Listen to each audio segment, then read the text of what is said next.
Good morning, everybody. I hope you're doing well today. Thanks for joining us for another one of our monthly compliance webinars. As soon as I get my computer to advance here, I'm Ann Lavelle. Not always good with technology, but I try.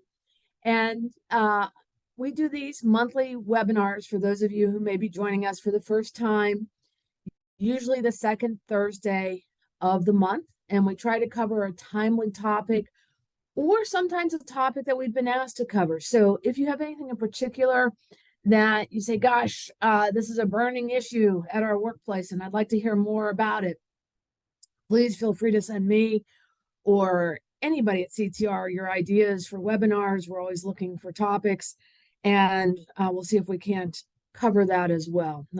I know some issues are just reoccurring problems for employers like FMLA and ADA, but open to any topic. So feel free to send those along. We also do seminars that we're trying to do quarterly, assuming the world stays healthy.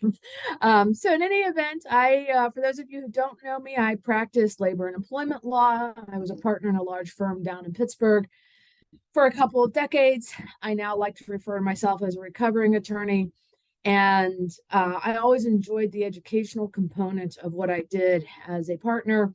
We represented only companies, so management side, labor and employment only, all sizes, from small to huge. And so when this opportunity came up, it's a pleasure to me to be able to talk and answer questions. Please do feel free to submit questions through the Q&A or chat. And I'll try to cover every question that we get. So originally today, this was only going to be on the Pregnant Workers Fairness Act proposed regulations. And that's really important. Everything we're talking about today is proposed. It doesn't mean it's final, but it's likely to be. And so this is sort of like a heads up. This is your time. We added on to the seminar, the Fair Labor Standards Act proposed regulation, which hiked the salary basis or the salary threshold to make folks exempt. So we're going to talk about both sets of proposed regulations because they're both, in my mind, critical for employers right at the moment to be thinking about. This is the sort of map of what we're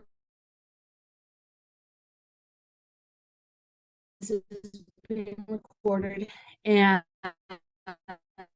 it is posted to the CTR web. If you have insomnia, or if you want to go back and look at something, you can kind of look at this roadmap here, and you don't have to just ship through all the slides or all of the commentary to get to the section that you want.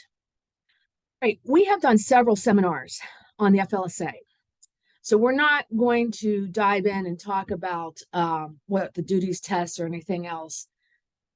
Okay, somebody just told me my sound is going in and out. That's important. Thank you for telling me that. I'm going to type an answer. Is anybody else having this problem? Could you please send me a Q&A if you're having a problem with the sound, or a chat?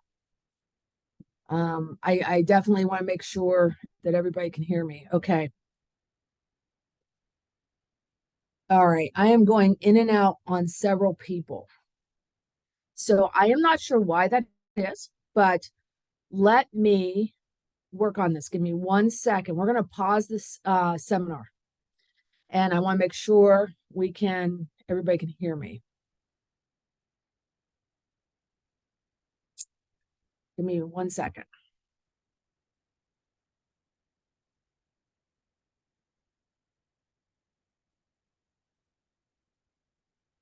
All right.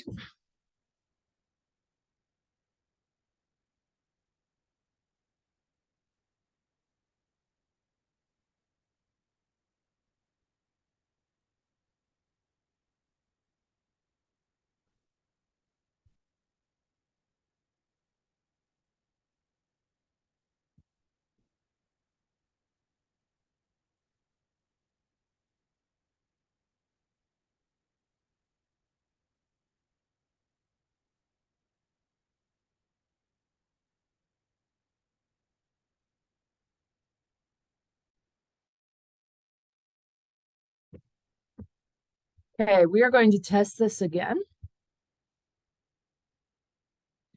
And if I hate to make you guys do this, but can you guys hear me now? Can a couple people weigh in and tell me if I sound better or not? Say yes if you can hear me.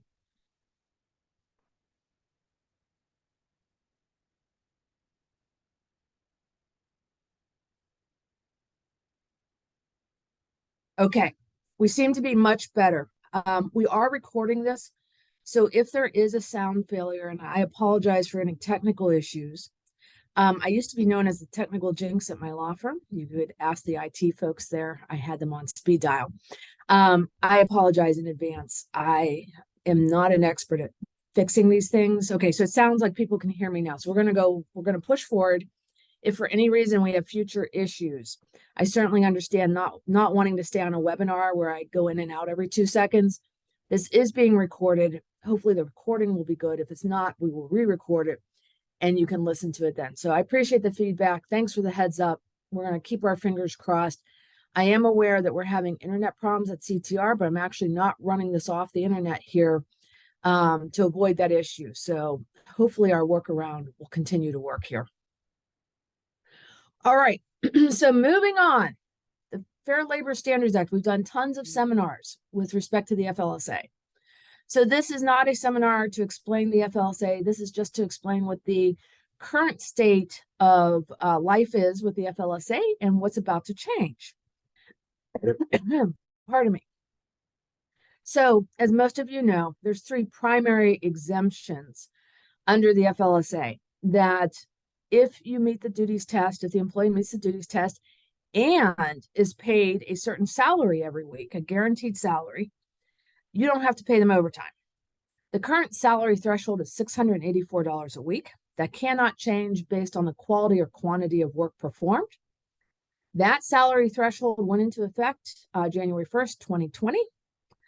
Prior to that, the salary threshold was $455. So a bit of a jump there 3 years ago. There has been a historic problem as long as the FLSA has been in existence, which has been quite some time now. It's older than I am, which is saying something. It has not kept pace with the cost of living or inflation because there's no automatic increase with respect to the salary threshold in the regulations. So you have to wait for the Department of Labor to get around to it, which is always fraught with politics and every other thing, to increase the salary basis. And they get around to it now and then, not consistently. So let me what's the I'm sorry, I went too many slides here. We'll get there. So what's the proposed regulation that's on the table right now? These were long awaited. They were supposed to be out about a year ago. And then the DOL said, we're still working on it. We'll get to it. Don't worry. And then they said, we're still working on it. We'll get to it. And finally it came out, not quite as robust as some people thought it would be. Some people thought it would change the duties test, look at other things within the regulations. Turns out the only thing they really changed was the salary threshold. So they've changed it from $684 a week. Now this is not effective yet. This is the proposal, to a little over $1,000 per week. I'm going to tell you in a few minutes why you can't count on that number of $1,059 per week. We'll discuss where the issue is with that in a minute. But for right now, we'll just use that as a general idea. That's roughly $55,000 annually. What is really important, and we'll explain why it's important in a minute, is this is the 35th percentile of earnings for full-time salaried workers in the lowest wage area of the country, which happens to be the South. So this means that they're looking at sort of the lowest part of the country and saying we're pegging the salary that's required to the 35th percentile. And that if you have less than that, if you're paying less than that, it's automatic that you're going to owe overtime. If you're paying more than that, then you look to see if they also meet the duties test. And if they do, then you don't have to pay overtime. In addition, this regulation, this proposed regulation, is attempting to fix what has been a chronic and historic problem that we don't keep up with inflation or the cost of living. It basically says, hey, every 3 years, we're going to adjust this, presumably upward, to match current wage data so that we always stay at the 35th percentile, whatever that may be. And it also changed, for those of you who are familiar with the sort of rarely utilized, highly compensated employee exemption, it changes the salary threshold for them from about $107,000 to about $144,000 a year. Again, that would change every 3 years as well. They're pegging it to a certain 35th percentile, and every 3 years you'll experience an increase. So if this is just proposed, when will it be effective? So right now we are in what's known as the comment section, or the comment time period for these regulations. That ends on November 7th. It's a 60-day window that anyone can send a comment to the Department of Labor telling them why they love the regulation or hate it and think it's the worst thing they've ever seen. And I have the information there. If you feel so compelled, you can certainly send a comment. What in reality happens, although they do get comments from small companies and individuals and all sorts of stuff, a lot of lobbying groups, a lot of large employer groups, industry groups send very complex briefs on this as to why they think it's good, bad, ugly, or indifferent. What we don't know is how long it will take the DOL to read, hopefully they read, the information that's been sent to them, to digest it and make any changes. And then after they do that, they will publish what's known as a final regulation, which will not take effect for at least another 30 days. In all likelihood, the earliest, the very earliest, that this would become law is 2024, sometime mid to late 2024. It could be 2025 till they get their act together.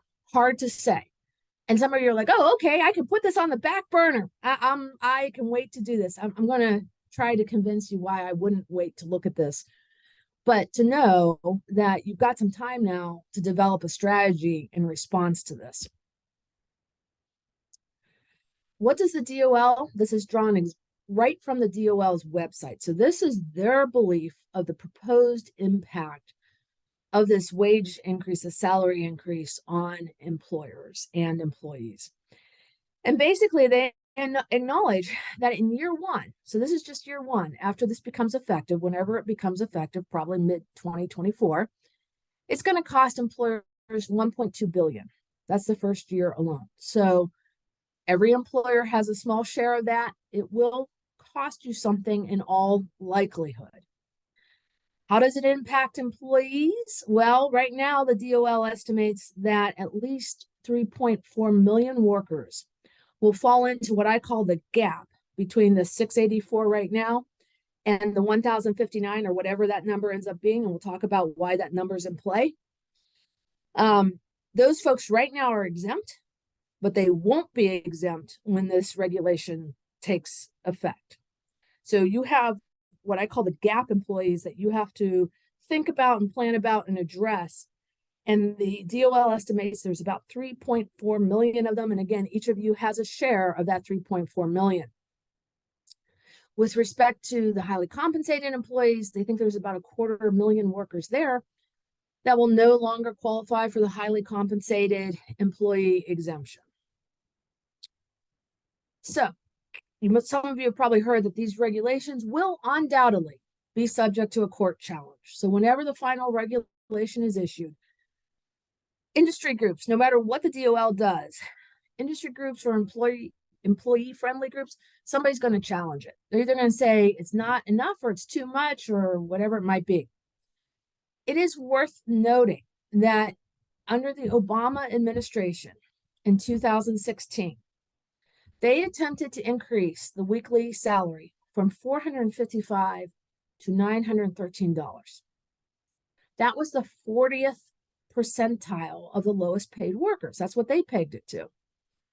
That percentile was a major focus of the court case. And the court, which happened to sit in Texas, Texas, which is a conservative state, said, that's too high of a jump. You have essentially eliminated the duties part of the test because anybody making that much money is probably going to automatically pass the duties test. And they threw it out. So that jump, that increase from 455 to 913 was invalidated by the court. So some of you, again, are sitting there saying, oh, thank goodness, I don't have to worry about this because now we're going to 1,059 from 684. That's a huge jump too. It's comparable to the one that was thrown out. So, hey, I don't have to worry about it. What is different though, is it's the 35th percentile. It's not the amount. It's not the weekly amount that was the problem. It was the percentile that it was pegged to that the court had a problem with. And so when we look at this jump, we say, it's not the 40th percentile, it's the 35th. Will that pass muster? We know what will pass muster. We know that the Trump administration in 2019 made the jump from 455 to 684. That was the 20th percentile. And the court said, we bless that. That's okay. Life is good.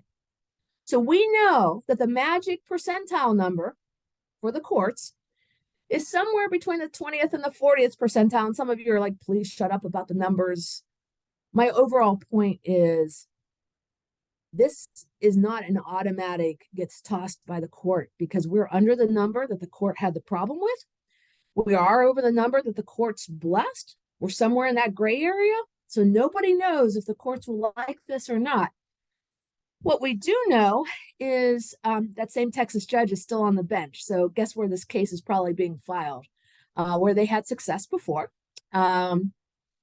We do not know how the courts will view the annual increases, whether the courts will view that as being authorized or not, because we've never had this before.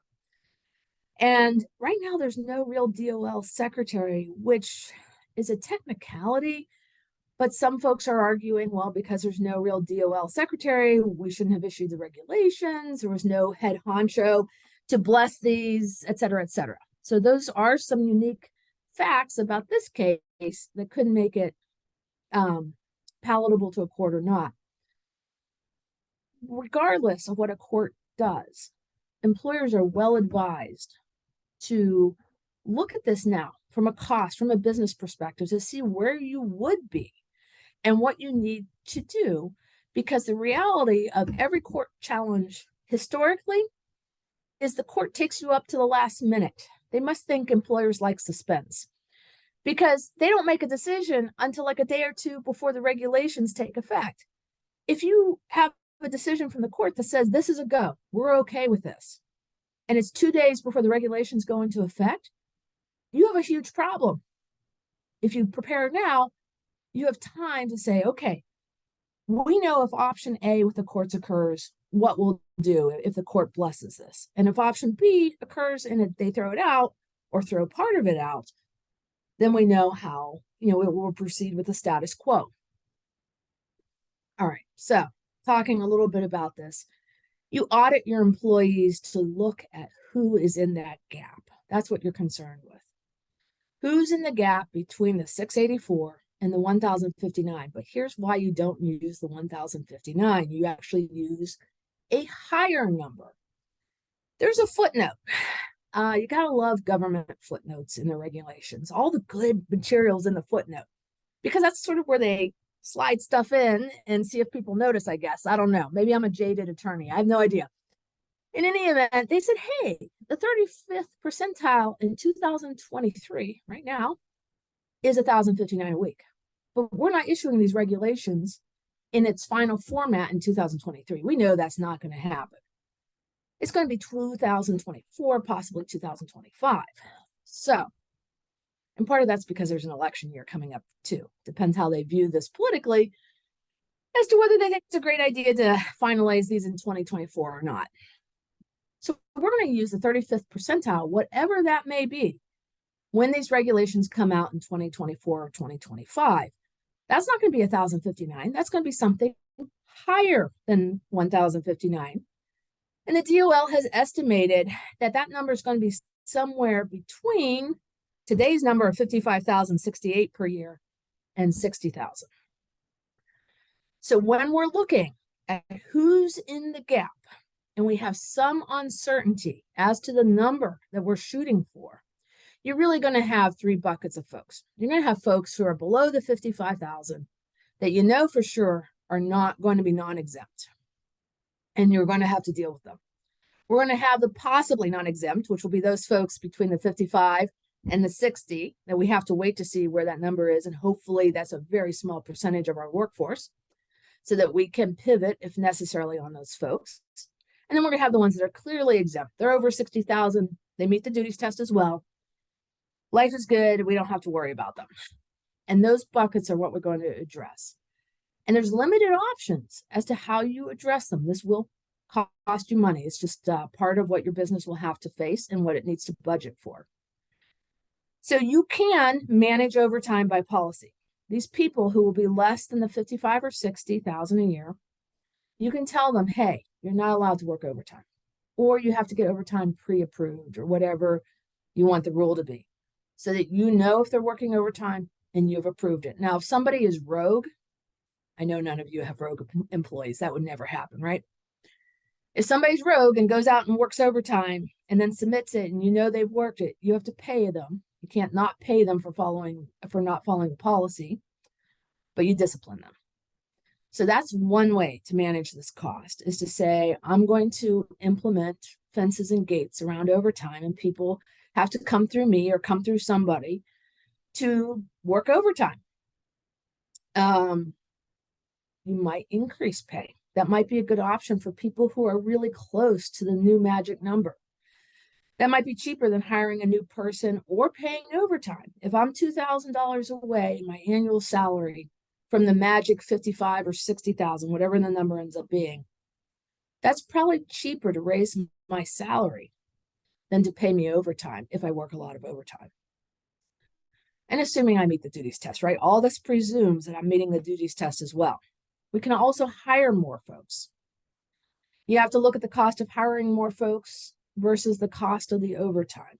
You know, which is cheaper, which is the better business decision for your company, to hire somebody with benefits and everything that comes with it, and the learning curve as they learn your business, versus overtime for somebody who's maybe an established employee who knows what they're doing and has been with you a while. So you look at those, but those are really your options as to how you're handling this. And again, if you let this go and wait until the court decides 2 days before the regulations take effect that this is good, bad, or ugly, this is a really difficult time to make a decision like this within 48 hours. Much better to know what your plan of attack is now, how many employees are affected, what the cost is, right, as we go into next year and we're budgeting and planning, to know that this is out there. And this is something as a business we need to consider. How do we handle this if this takes effect? I tend to think this is likely to take effect. I think a lot of people see the need for this to increase because some employers do take advantage of workers who are lower paid and have them working tons of overtime because they can legally do it. And that perhaps is not fair to some of the employees. So it's also an election year. This may look good for one party or the other, who knows? I try to stay apolitical to have this out there and saying, hey, we're trying to increase the overtime for 3.4 million workers. So some things to think about, things to prepare. Any questions on that, please let me know. Otherwise, we're going to pivot to the Pregnant Workers Fairness Act. I'm going to take a quick sip here. Okay, so everybody knows this law is the law of the land. This is not proposed. The law is out there. It's being enforced right now. And essentially it says you must, if you're a covered employer, and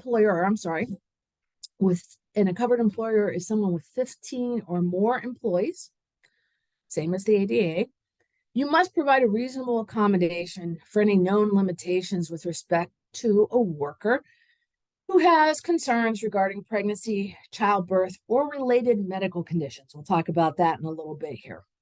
Unless it's an undue hardship. For those of you covered by the ADA, doesn't that sound familiar? All right, I'm getting, I think, a couple questions. Hopefully I still sound clear. Okay, let me, before we dive into the fun and games with the Pregnant Workers Fairness Act, I did get a couple questions on I got at least one question on the FLSA. So let me talk about this.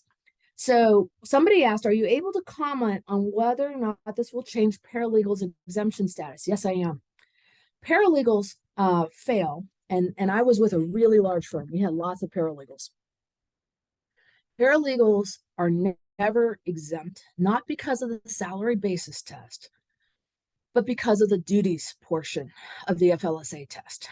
So by definition, under the legal sort of code of ethics that attorneys have, their professional responsibility requirements, they must supervise the work of paralegals. So you cannot have a paralegal with sufficient independent judgment and authority to make decisions, because under the legal sort of code of ethics, the attorney must be supervising. So they fail the duties test because they don't have sufficient independent judgment and authority and those types of factors. The only time that is different for a paralegal is if the paralegal is in a managerial position. So you get some paralegals and some law firms where you have head honcho paralegal who manages maybe 10 paralegals underneath her, and head honcho paralegal, him or her, might spend enough of their time managing that they can be exempt under the executive exemption under the FLSA because of their time spent managing.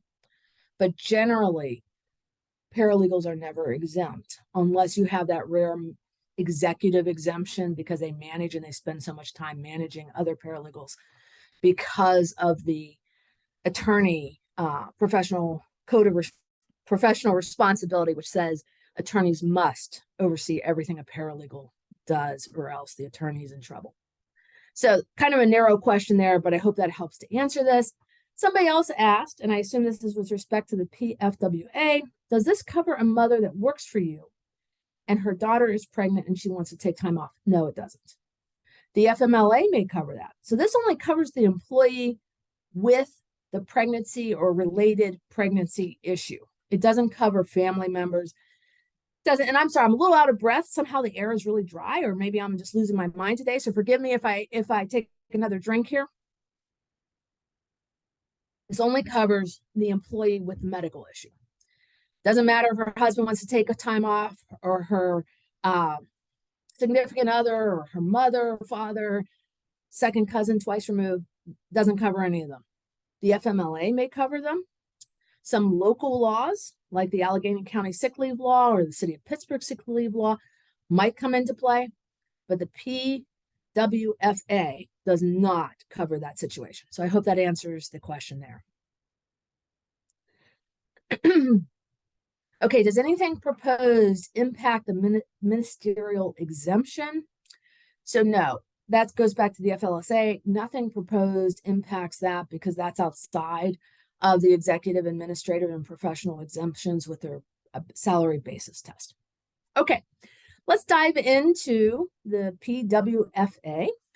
And so we have the law, it's in effect. It sounds like the ADA, but I'm going to warn you, it has some substantial differences from the Americans with Disabilities Act. It uses some of the same terminology, it applies to the same size employer, but there are differences. When this law was passed, there's always commentary by the legislators. They like to hear themselves talk, I think. And so there was commentary saying, hey, these are the types of accommodations we envision: extra breaks, extra time to eat or take a bathroom break, or more water, excusing somebody from strenuous activities. We don't want to see the person who's 9 months pregnant trying to lift the 100-pound box, or activities that aren't safe because of some type of chemical exposure. Correct size uniforms, right? We don't want to see the person who's heavily pregnant squeezing into a uniform, or worse yet, safety equipment that isn't the right size. So that is what the EEOC had to work with when it was looking at what regulations help to define and implement this law, right? What always happens is Congress passes a law, and then whatever agency is responsible for enforcing the law steps in and makes regulations to explain the law and to explain terms like, what does related to mean, or a similar medical condition, related medical conditions? What is that? Some of you may say, well, that's common sense, but not everybody views it as the same way. So the EEOC steps in and says, we're going to give you parameters. And so these proposed regulations try to define some of the terms in the law and provide the parameters. All right, looks like we have another question. Let me try to answer that. Okay. Mortgage originators, this is the same thing as insurance adjusters and others that are similarly situated. They're made non-exempt. This often varies actually by state by state. Are they still non-exempt? This is the same thing as the previous question. These folks fail because of the duties test, not because of the salary basis test. They're failing because they don't have sufficient independent discretion and judgment, just like the paralegals. And so the mortgage originators continue to be, for the most part, unless there's a rare exception, like they're managing a whole bunch of other mortgage originators, they continue to be non-exempt because they fail the duties test, not because of the salary test. So thank you, everybody, for these questions. They're great. And hopefully other people can analogize it to their workplace too. So back to the PWFA. For some reason, I'm having trouble saying that acronym this morning, but we'll try. The EEOC is currently taking charges of discrimination based on this law. They started June 27th for any actions or conduct that occurred June 27th or later. So this is out there right now. The EEOC is enforcing it. They're investigating it.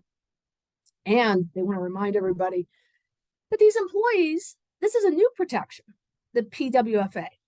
There's still the old protections under Title VII, the ADA, the FMLA, other state and local laws that sometimes are more generous. So don't lose sight of those as you look at the PWFA. If you're sitting in California, they have so much more protections for pregnant workers that the PWFA is actually less protective. So it depends what state you're in to say, gosh, I may actually be in a locality where there's more protections. That's not true in Pennsylvania, but it is true in a lot of other states. Okay. So what is the proposed regulation? They came out August 7th. It's the same the FLSA proposed regulation where there's a 60-day comment period, and they'll have to look at and review the comments and decide whether they want to make changes. Likely not to have final regulations to 2024. However, this shows right now the EEOC is currently investigating these charges. This is the best information that those investigators have to work with, is the proposed regulations. So what do you think they're going to look at? The proposed regulations. And historically, these regulations don't change much, even after the comment period. So what you see today, and it's unlikely that any court challenge will affect these because it's not like the FLSA issue that's different. What you see today in these proposed regulations, probably 95% of it will remain when the final regulations are issued. And they're what we should be working off of right now, even though they're proposed. So the PWFA and the EEOC decided to define a few terms. So we talked earlier about limitations, right? What does a limitation mean to an individual who has a condition related to pregnancy, childbirth, or related medical conditions? And we'll talk about what that means in a second. And so the EEOC is saying, hey, this is any physical or mental impairment, basically. Very similar to the ADA. However, what's different than the ADA is the ADA requires that the physical or mental impairment be permanent or of long-lasting duration. Not true here. And it makes sense because pregnancy, even though if you're female and you've been pregnant, it may seem like it was of a long duration and lasted forever, it actually doesn't.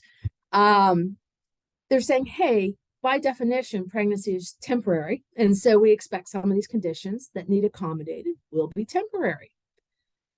They can be small issues, right? Under the ADA, this is another difference. The impairment has to substantially affect a major life activity.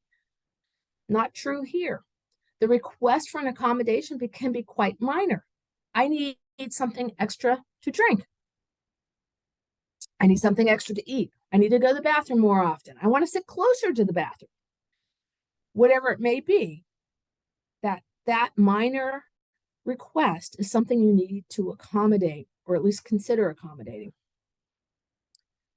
So the limitations can be minor or they can be major. I am in my I'm in my 12th week of pregnancy, and I just got put on bed rest for the next, however, my math is not my strong point, obviously, for the next 30 weeks or whatever, next 28 weeks. You may need to accommodate that, and probably have to accommodate that. And we'll talk about why most of these accommodations have to be granted. It's not going to be optional for you guys. So that's a limitation. It can be temporary, it can be minor, it can be severe. Anything counts as a limitation. Related medical conditions. I find this one to be the most interesting. So you think pregnancy, I think having a baby, right? And the EEOC says no. It's much, much, much broader than just the person who's pregnant. It includes past pregnancies. It includes potential pregnancy. I'm trying to get pregnant. Maybe I'm going through IVF or something. Lactation, having a baby and lactating. Use of birth control. Menstruation, right? I am waiting to see how broadly the EEOC defines that. How is that related to pregnancy? Obviously, I understand the biology. My husband's a biology teacher, so we don't have to worry about that.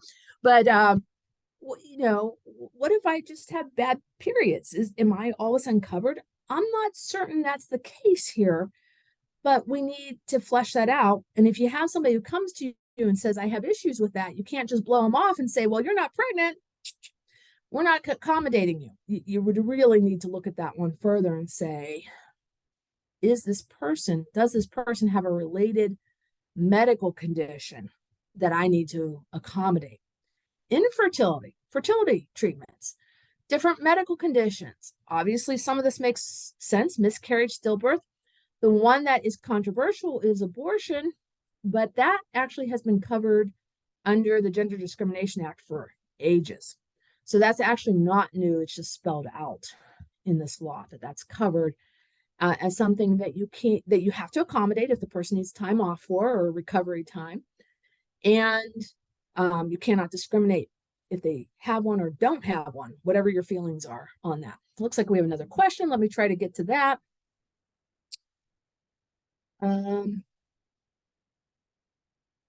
Okay, nice question here. Falls in line with what other people are asking, so I'm so glad people are asking.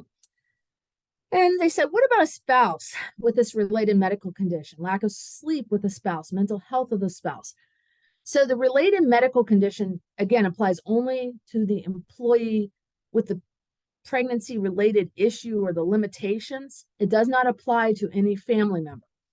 So I can tell you for sure, my husband would say he had lack of sleep when I was pregnant, and I probably wore him out mentally. But in any event, poor guy, he lived to tell the tale.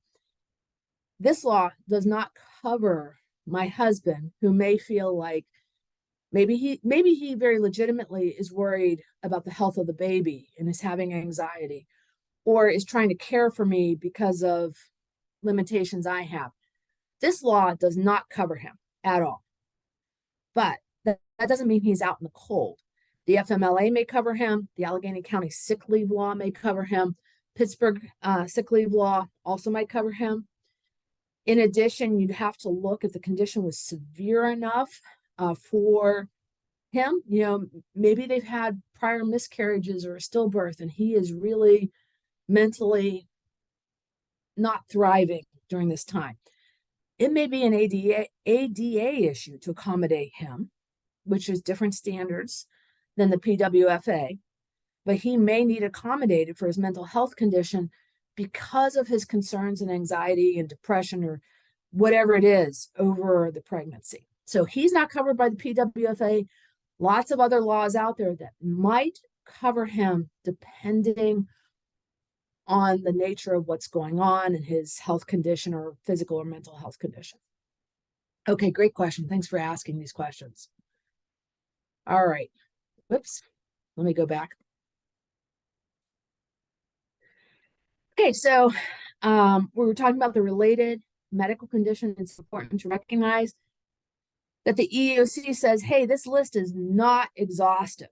So people can think of other conditions that might be related to this that aren't specifically spelled out or listed here. We'll talk about some of the examples in the regulations in a few minutes, but they talk about, hey, type 2 diabetes, the person had it before they got pregnant. And now that condition is exacerbated because of the pregnancy. That is a related medical condition. Or maybe the person is trying to avoid secondhand smoke or trying to quit themselves because now they're pregnant. That can be a related medical condition. So it doesn't necessarily mean just this list here of things that are covered. And in addition to this, this is like the ADA or the FMLA in that the worker does not have to use some sort of magic language. I don't have to come up to you or my supervisor and say, hey, I hereby request PWFA leave because I hereby have a related medical condition that hereby limits my ability to do whatever. And it is because of my use of birth control.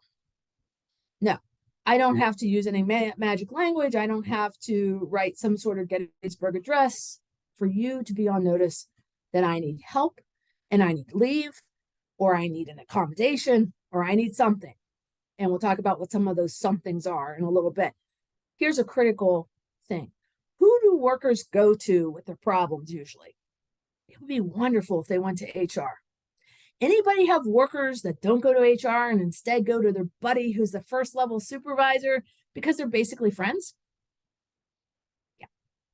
So your first level supervisors need to have some familiarity. First level supervisors should be trained every year, as should all employees, on things like this, the ADA, the FMLA, if you're covered by that. This is new, the PWFA, so that they know enough to raise a red flag to HR if Ann Lavelle comes up and says, hey, Susie supervisor, guess what? I'm 8 weeks pregnant. Shh, don't tell anyone. And I am so sick. I actually can identify with that. We won't talk about all my medical conditions here, but I can identify with that one. And I'm just barely making it to work. As soon as I say that to Susie supervisor, she's on notice and it's treated as if the company president knew about this. And you need to make sure that Susie supervisor elevates this to HR so that HR can deal with it. Because now HR has an affirmative obligation to deal with it. Okay, somebody else has asked a question, so let me scroll down here, see if I can get to that. Okay, great question. I love this question. Does the employee have to use FMLA first before using this accommodation? No. And in fact, that is spelled out. We'll talk about that more in a minute. We cannot force somebody under this law to take time off under the FMLA or any unpaid leave or paid leave if they could continue working with an appropriate accommodation. So we'll talk more about that. That's a fantastic question. I love that question. Thank you. All right. As I struggle with my technology again. Okay. The other thing that they defined, and they defined more than what we're covering here this morning, but these are sort of the highlights or the lowlights, depending on how you view this law. The law says you have to provide a temporary accommodation so that they can perform their job or temporarily remove essential functions. That's different than the ADA. The ADA does not envision removing essential functions from a worker. This law does on a temporary basis. What is a temporary basis? Nobody knew until the EEOC told us 40 weeks. What does that line up with? It's the gestation period, right? The EEOC is also seeking comment, and this is the part that may change. So when they seek comment, they're actively asking stakeholders to weigh in on this issue. They're saying, hey, we think temporary is 40 weeks. That's not going to change probably. But the EEOC is saying, do you think it ought to be another 12 weeks beyond that? Because what if Anne's issue, whatever it is, it doesn't have to rise to the level of a disability. I just have some sort of concern or need or problem, starts on day one and goes the entire 40 weeks. Then I have delivered the baby, and now I still need time off because I've delivered a baby. Maybe I have complications, maybe I don't, but I still need some time off. Should we add another 12 weeks to it? That's what the EEOC is asking. So they're saying in their mind, a temporary accommodation is at least 40 weeks. That can be substantial for an employer who's on the smaller side here with maybe 20 employees, of having somebody who's out for almost a year. The EEOC has also requested comment on how we count the need for intermittent leave, right? What if I say, well, I have morning sickness, so for the first hour every morning, I can't make it to work. I need an hour off every morning. How do we count that? If that goes through my entire pregnancy, is that 40 weeks? Or is that just 1 hour per day? So it's 5 hours a week times 4 weeks in a month. That's 20 hours. I've only used half a week each month. So maybe I still have lots of more time under the PWFA to use up. Okay, looks like we have another question here. Let me try to get to that. And then I might keep moving and we'll handle the rest of the questions at the end just because I want to make sure we cover the material. This is another really good question about leave time. Our policy reads, and this is a common handbook type of policy. I wrote many myself, so I recognize this type of policy. Our policy says you must take all leave time before you can take leave without pay. So let's break this down a little bit. The first thing to keep in mind with the PWFA is we can't force the person to take leave if an accommodation, and we'll talk about what some of those accommodations might be, allows them to continue to work. So we can't force them to take leave. It's going to be the rare situation that we say, okay, leave is the only option, right?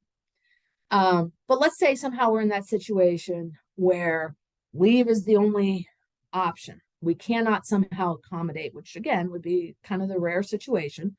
Then you could say, yes, you're going to use your paid time first, and then we'll go into an unpaid leave.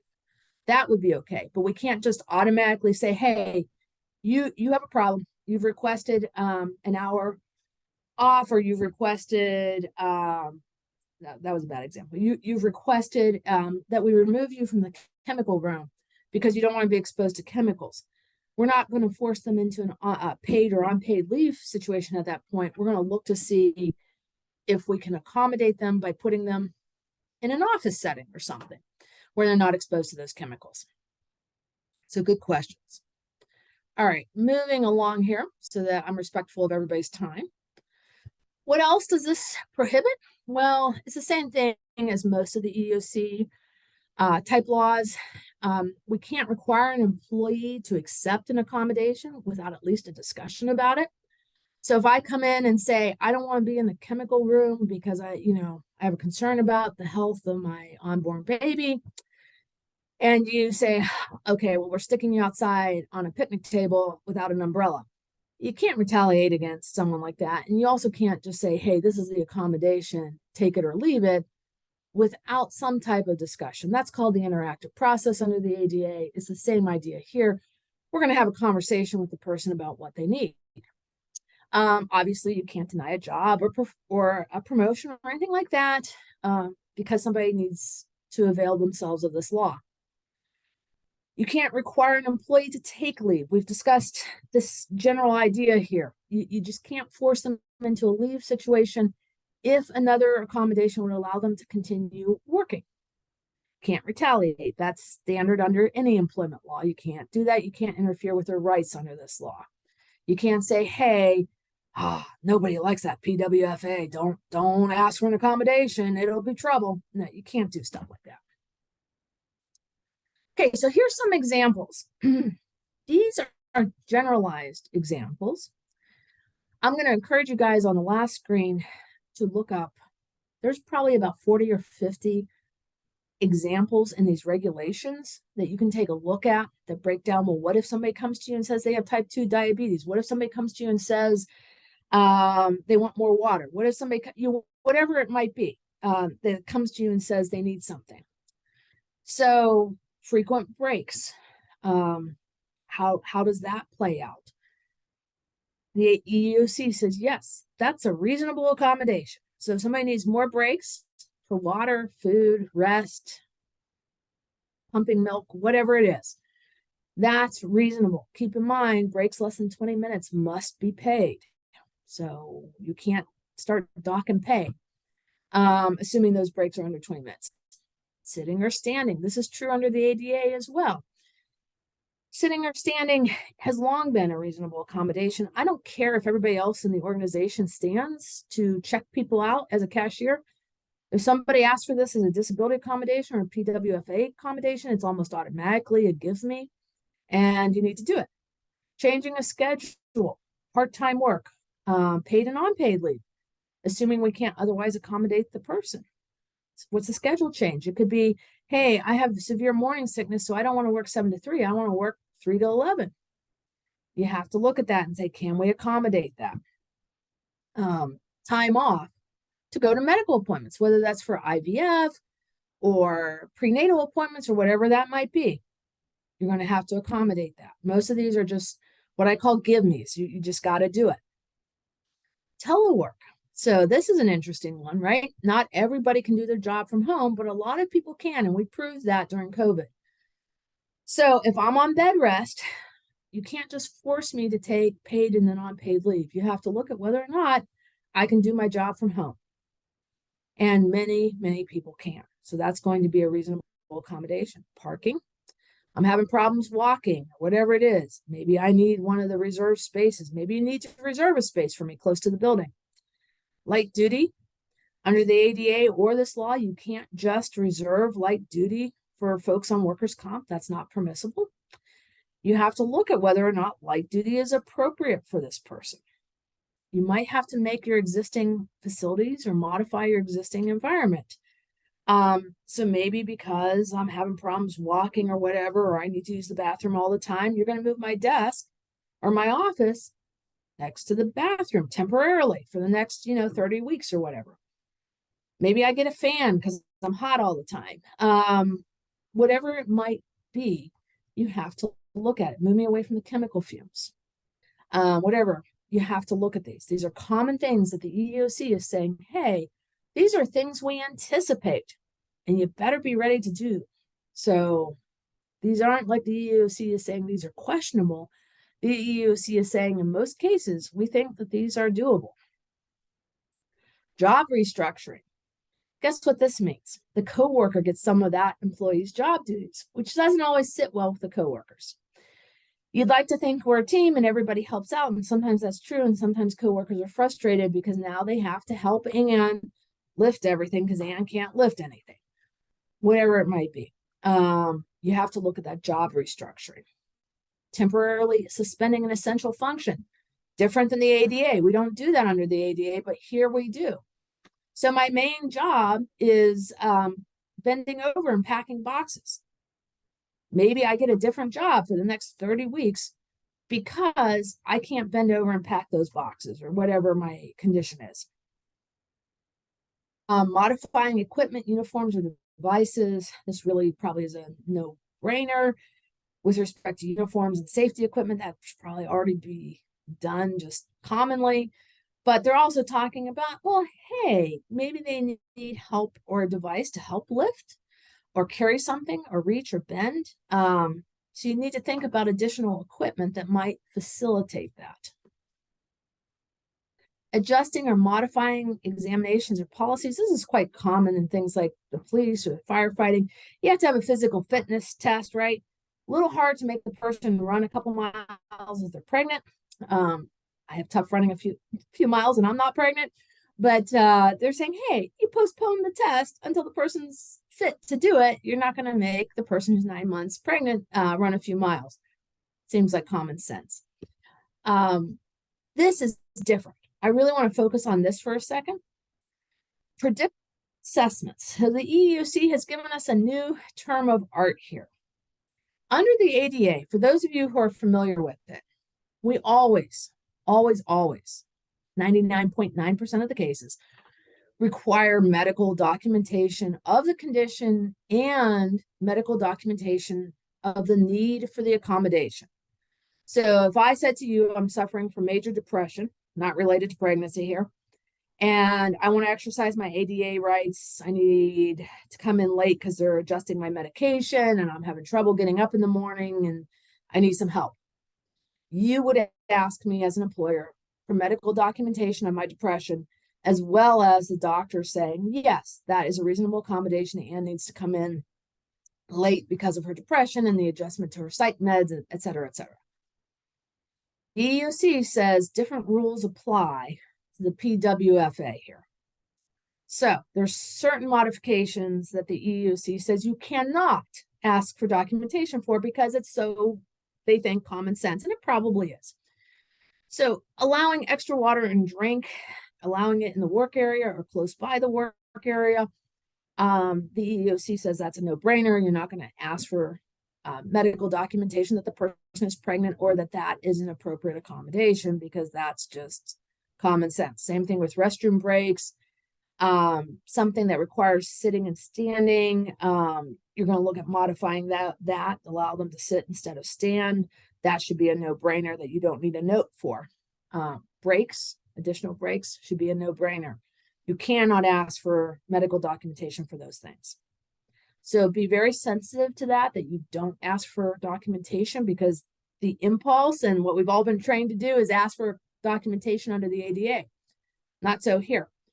They then go on to say that pregnancy is unique and that sometimes the person doesn't have a doctor in place in the very early stages of pregnancy. So we got certain conditions we cannot request documentation for. We know that.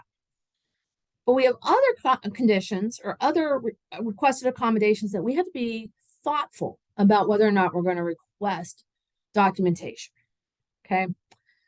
So generally, we're not requesting this stuff for obvious needs like the uniforms and stuff. We have to be sensitive if we're early in the pregnancy. So Anne Lavelle comes to you and says, I took an at-home pregnancy test. I'm pregnant. I'm already feeling the effects of morning sickness. I think I'm about 6 weeks along. I am just so sick, but I don't have an appointment with my doctor until a month from now, because that's just the way the doctor does it. She doesn't see people until they're at least 12 weeks or something, whatever it is. And I've put you on notice, though, that I have an issue that's covered by the PWFA, or I've put your first level supervisor, who you hope will tell HR that Anne has a condition. Can you request medical documentation? I haven't seen a doctor yet, right? And that's actually pretty common in pregnancy, especially if you're not high risk, to not see a doctor in the first month or two. The EEOC says, hey, it would be unreasonable in that situation to make Anne produce medical documentation. You should still look at accommodating her need for leave, or reduced work, or a schedule change, or whatever it might be that will help my morning sickness prior to her getting a doctor's note, because it would be unreasonable to ask for that doctor's note so early in the pregnancy, because everybody knows you don't necessarily see a doctor the same day you take the home pregnancy test, or the same day you might start feeling ill or whatever, or maybe I have an emergency early in the pregnancy. I start bleeding or something. You're going to give me that time off to go figure out what has happened. Hopefully everything's okay. I might not have a note for that right away. So you have to use some, insert a level of reasonableness into what kind of notes you're asking for, what kind of medical documentation, because of the fact that, especially new pregnancies, might not have a doctor involved right away. Okay, looks like we have another question. Before I get to that, though, this is what you want to Google if you want to read all 40 or 50 examples.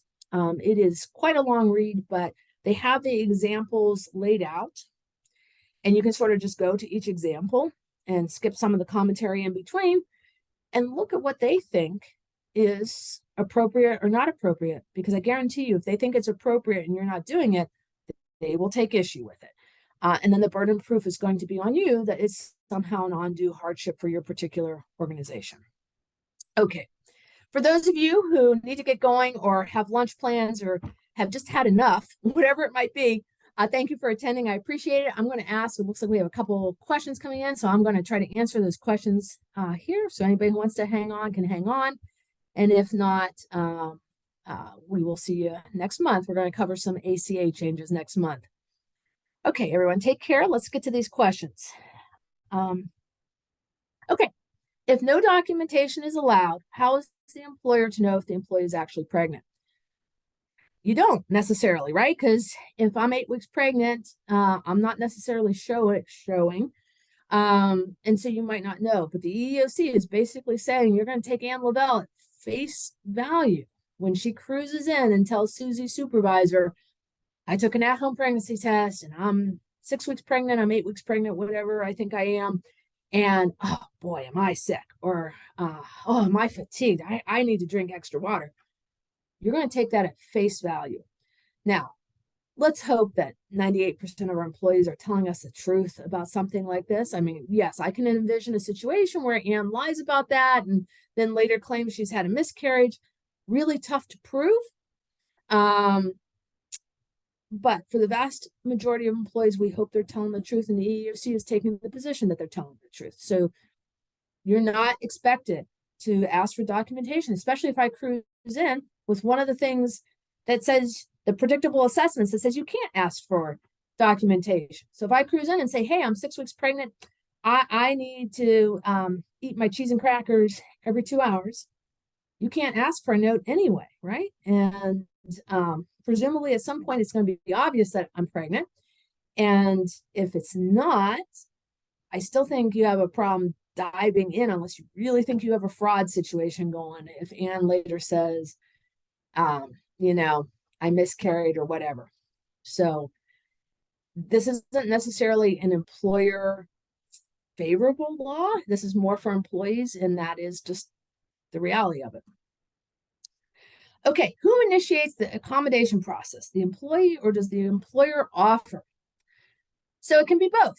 The question is, the employee can come in, and this is where your first level supervisors need to know enough to recognize there may be a situation, right? They don't have to know how to solve it. They just need to know that there might be an issue here.